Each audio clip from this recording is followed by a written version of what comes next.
আসসালামু আলাইকুম। আশা করি সবাই ভালো আছেন এবং সুস্থ আছেন এবং আমার চ্যানেলকে দেখতেছেন এবং এনজয় করতেছেন।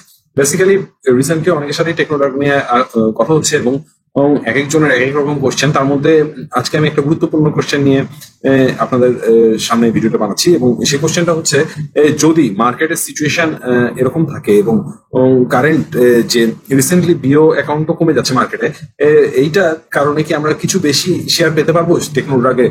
এটা নিয়ে আলোচনা করবো এবং বেসিক্যালি এই ব্যাপারটা তো আসলে 100% শিওরলি আমরা বলতে পারবো না, বাট আমার অনুমানে যে বিষয়টা আসে সেটা নিয়ে আমি একটু আপনাদের বুঝাই দিব। এবং এই শুধু বিও অ্যাকাউন্ট কমার কারণেই নয়, বরং বরং আরেকটা চাপ আছে, সেটা হচ্ছে কোরবানি ঈদ। নর্মালি কোরবানি ঈদে হিউজ পরিমাণ ফান্ডের একটা দরকার হয়, মানুষ কোরবানি দেয় এবং সকলেরই টাকা উত্তোলনের একটা প্রেশার থাকে।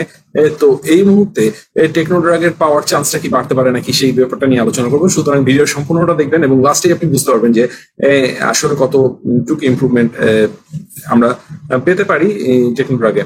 সো চলুন ভিডিওটা শুরু করা যাক। শেয়ার মার্কেট সবসময় ঝুঁকিপূর্ণ। অবশ্যই নিজস্ব বুদ্ধি বিবেচনায় ইনভেস্টমেন্ট করবেন এবং ঝুঁকি নিতে পারলেই শেয়ার মার্কেটে ইনভেস্টমেন্ট করা উচিত।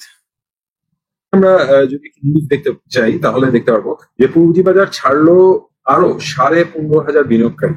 এই ব্যাপারটা কিন্তু আসলেই একটু ওয়ার্নিং বিষয় এবং যেটা কিছু মানে বিনিয়োগকারীর জন্য অবশ্যই কিছু যারা আইপিও করে সেরকম বিনিয়োগকারীর জন্য অবশ্যই বেটার। হ্যাঁ, তো এই জিনিসটা মাথায় রাখতে হবে। সো এরকম একটা ধারাবাহিক শেয়ার হোল্ডার কমার পিছনে ধারাবাহিক ফলটা মার্কেটে কাজ করতেছে, যা আমরা দেখতে পারতেছি। কিন্তু এর মধ্যে আবার নতুন বিনিয়োগকারী 8,000 বিনিয়োগকারী যারা এন্ট্রি নিয়েছে সেটাও আছে।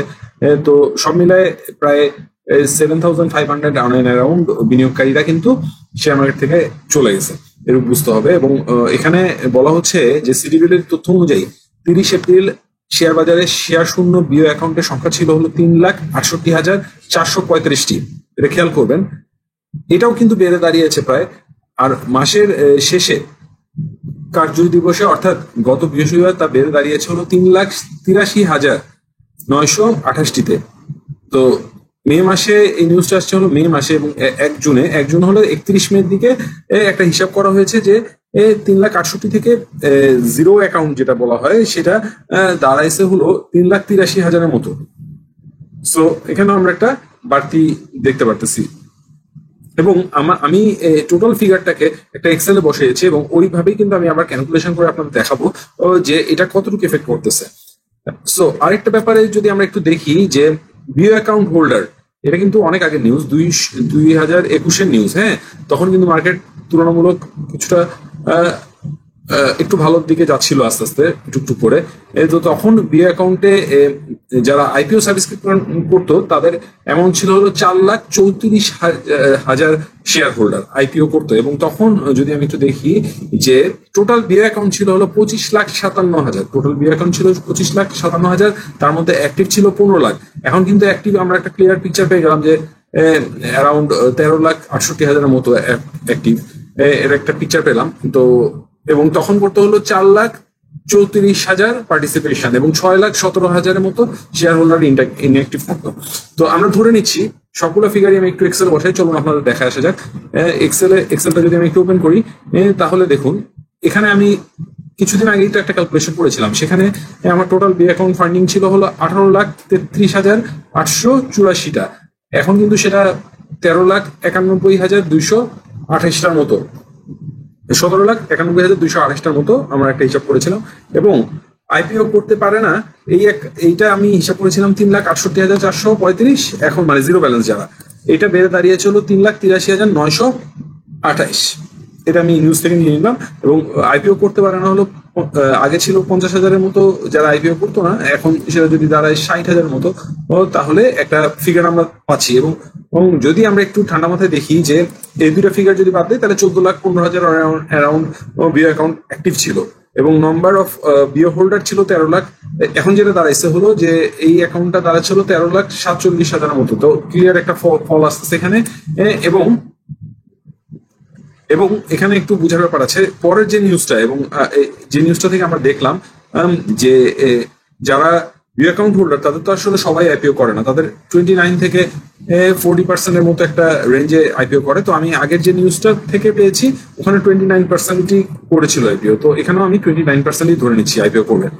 এবং 29% যদি আইপিও করে তাহলে 3,90,717টা বিও অ্যাক্টিভলি আইপিও করতে পারবে, মানে করার কথা। এবং এই পাশে যদি আমি একটু আসি যে টেকনোড্রাগের টোটাল শেয়ার সংখ্যা জেনারেল পাবলিকের জন্য, এমপ্লয়ীদের জন্য ছিল 54,29,000-এর মতো, অ্যারাউন্ড 34 টাকা করে প্রাইস। 18 কোটি টাকা তাদের এখানে প্ল্যান এমপ্লয়ীদের জন্য, যারা কিন্তু লক ইনে থাকবে। এবং সেকেন্ড যে কোটাটা সেটা হলো জেনারেল পাবলিক এবং এনআরবি এর জন্য, ও সেটা হলো 23,76,923টা শেয়ার মতো, যাদের অফারটাকে 24 টাকা করে দেওয়া হয়েছে। এবং এখানে 55 কোটি টাকার মতো শেয়ার টাকার শেয়ার জমা করবে। এবং বাকি যেটা এলিজিবল ইনভেস্টর ফর বিডার, যারা বিড করেছে তাদের জন্য হলো 76,92,307টা, যেটা 34 টাকা করে পড়বে। তো এখানে 26 কোটি টাকার মতো, টোটাল 100 কোটি টাকার আইপিও নিয়ে আসতেছে। হ্যাঁ, এটা আমি একটু ভেঙে ক্লিয়ার করে দিলাম আগের তুলনায়। এখন যদি আমরা আমার চার্টে আগের মতো আবার 3,90,000 ভিও অ্যাকাউন্ট হোল্ডার নিয়ে আমি একটু হিসাব করি, তাহলে এই হিসাবটা দেখা হয় তাহলে এখানে দেখুন 3,90,000 যদি আইপিও জমা পড়ে এবং 90%-এর মতো 10,000 টাকা করে করে, তার মানে 3,51,000 শেয়ার হোল্ডার 10,000 টাকা করে করলো। এবং 39,072টা শেয়ার হোল্ডার 10%, মানে এটা 10% জমা পড়লো হলো 10 লাখ টাকা করে। তাহলে মোটামুটি একটা ফিগার আসে 352 কোটি টাকার মতো জমা পড়বে, এবং যেটা টোটাল অ্যামাউন্টের 6.39 গুণ। যদি সেটাই হয় 6.39 বা 6.4 গুণ জমা পড়ে, তাহলে কিন্তু আমাদের চান্স অবশ্যই বেড়ে যাবে যে 65টা শেয়ারের মতো। এবং এটাতে আসলে দেখা যাচ্ছে যে আসলে অপশনটা আমাদের হাতে কিছুটা বেড়ে গেল কোরবানি ঈদ এবং বিও অ্যাকাউন্ট 8,000-এর মতো রেডিউস হওয়ার কারণে, এবং ওদিকে আবার জিরো ব্যালেন্স বিও অ্যাকাউন্টও বেড়ে যাওয়ার কারণে। সো আমরা এখানে আরো 2-3টা হিসাব রেখেছি, যেমন ম্যাক্সিমাম যদি জমা পড়ে, ম্যাক্সিমাম জমা পড়লে 930 কোটি টাকার মতো জমা পড়তে পারে, এবং এটা টোটাল 16.91 গুণ হতে পারে। হ্যাঁ, যদি 16.91 গুণ জমা পড়ে তাহলে আমাদের পাওয়ার চান্সটা হলো 25টা শেয়ারের মতো। এবং আমি আগেও দেখেছি 80 টাকার মতো যদি জমা পড়ে 11.84 11.62 গুণের মতো, তাহলে আমরা 35টা শেয়ারের মতো পাওয়ার সম্ভাবনা রাখি।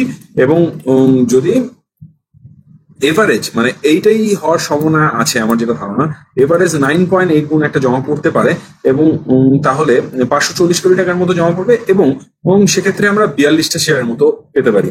সো ওভারঅল একটা হিসাব আমরা পেয়ে যাচ্ছি যে 10টা শেয়ারের মতো আমরা বেশি পেতে পারি কারেন্ট মার্কেট সিনারিওতে এবং কারেন্ট মার্কেটে টাকার ডিমান্ডের বেসিসে, টাকার ডিমান্ড এবং বিও অ্যাকাউন্টের রিডাকশন বেসিসে। সো এগুলো মাথায় রাখলে আমরা অবশ্যই আমাদের maximum amount of money technology IPO যতটুকু করতে চাচ্ছি ম্যাক্সিমামটাই করা উচিত। যদি একটু মাথা রেখে একটু রিস্ক তো নিতেই হবে। সামনের মার্কেট কি হবে এটা তো আসলে কেউই অ্যাকুরেটলি বলতে পারবে না, বাট যেহেতু এখন একটা অপরচুনিটি আসতেছে আমাদের কাছে, যে মানি ফ্লোর যে প্রেশারটা, এটাকে কাজে লাগাই আমরা হয়তো একটু বেশি আইপিও পেতে পারি।